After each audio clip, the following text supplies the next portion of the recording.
लालू पर गरम तो सीएम नीतीश पर नरम हुए जीतन राम मांझी।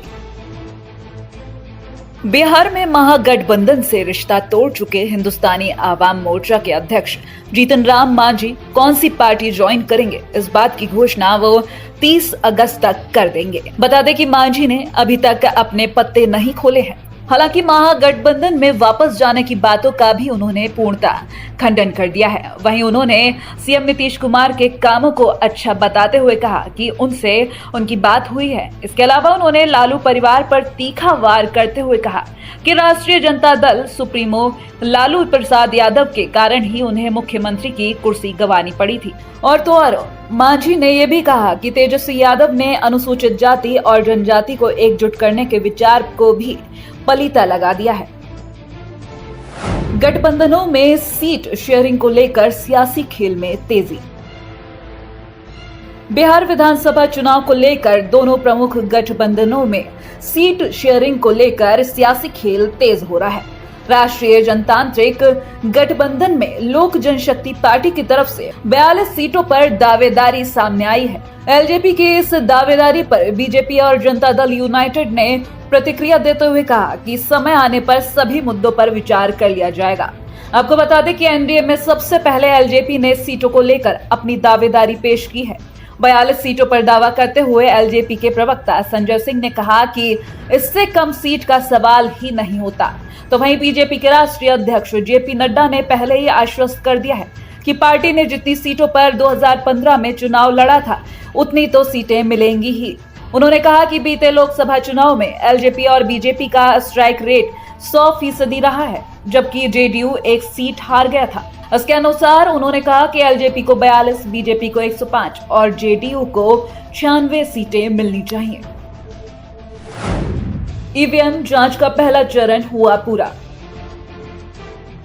बिहार विधानसभा के आम चुनाव को लेकर पहले चरण की ईवीएम जांच की प्रक्रिया पूरी हो गई है। चुनाव आयोग के निर्देश पर राज्य के 243 विधानसभा क्षेत्रों के लिए ईवीएम और वीवीपैट मशीन सभी जिलों में जून के अंतिम सप्ताह में मंगा ली गई थी।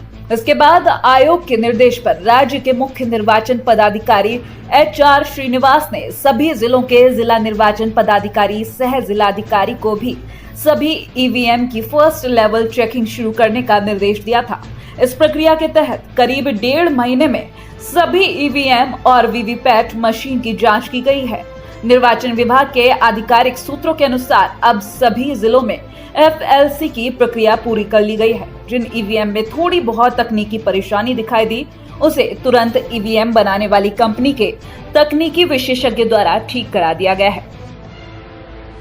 बिहार के 3304 पंचायतों में 9वीं कक्षा का शुभारंभ। बिहार सीएम नीतीश कुमार ने सोमवार को राज्य के उच्च माध्यमिक विद्यालय विहीन 3304 पंचायतों में शैक्षिक सत्र 2020-21 से 9वीं कक्षा का शुभारंभ वीडियो कॉन्फ्रेंसिंग के जरिए किया। इसके साथ ही अब राज्य के सभी 8386 ग्राम पंचायतों में माध्यमिक शिक्षा की सुविधा बहाल हो गई है। मुख्यमंत्री ने पंचायत और निकाय शिक्षकों के संबंध में ये भी कहा कि उनके लिए जो भी सेवा शर्त में सुधार और वेतन वृद्धि की गई है वो आखिरी नहीं है, आगे भी ये जारी रहेगा। विपक्ष पर निशाना साधते हुए सीएम नीतीश कुमार ने कहा कि शिक्षा पर पूर्व में कोई भी ध्यान नहीं दिया गया था। 2005 में तो पहले राज्य में स्कूल कहाँ हैं इसका भी कुछ पता नहीं चलता था। बिहार विधानसभा चुनाव 2020 में बदला समीकरण। बिहार भोजपुर के जिला मुख्यालय को समेटे आरा विधानसभा क्षेत्र में इस बार भाजपा के सामने हर हाल में कमल खिलाने की चुनौती खड़ी हो चुकी है। भोजपुर का ये वो क्षेत्र है जहां बिहार विधानसभा चुनाव में बीजेपी को सबसे पहले 2000 में सफलता मिली थी। तब से अमरेंद्र प्रताप सिंह की यहां लगातार जीत हुई है। वो बिहार विधानसभा के उपाध्यक्ष भी रहे हैं। 2015 के पिछले विधानसभा चुनाव में आरा में बीजेपी समेत एनडीए का सफाया हो गया था, जिसके बाद बदले समीकरण में जदयू के सहारे आरा से मोहम्मद नवाज आलम उर्फ अनवर आलम चुनाव जीतकर पहली बार विधानसभा में पहुंचने में कामयाब हो गए थे। हालांकि इस बार उनकी उम्मीदवारी को कुछ दावेदारों से चुनौती मिल रही है। वहीं एनडीए फिर पुराने स्वरूप में है, लेकिन भाजपा के टिकट पर अमरेंद्र प्रताप सिंह के अलावा अन्य की भी नजरें हैं। भाजपा का चुनावी संपर्क अभियान 25 अगस्त से होगा शुरू। बिहार विधानसभा चुनाव के मद्देनजर बिहार भाजपा ने चुनावी संपर्क अभियान 25 अगस्त से शुरू करने का फैसला किया है। बता दें कि ये संपर्क अभियान 2 अक्टूबर तक चलेगा। प्रदेश कार्य समिति की बैठक में इन कार्यक्रमों की घोषणा खुद बिहार भाजपा अध्यक्ष डॉक्टर संजय जायसवाल ने की है। संपर्क अभियान की शुरुआत 25 अगस्त से होगी और 29 अगस्त तक विधानसभा स्तरीय बैठक होगी, जिसके लिए 23 समूह बनाए गए हैं। हर समूह के सदस्य को विधानसभा क्षेत्रों के मंडल और शक्ति केंद्र की बैठकों में शामिल होना है। वहीं 30 अगस्त को होने वाले पीएम की मन की बात को पार्टी ने बड़े रूप में सुनने का फैसला लिया है।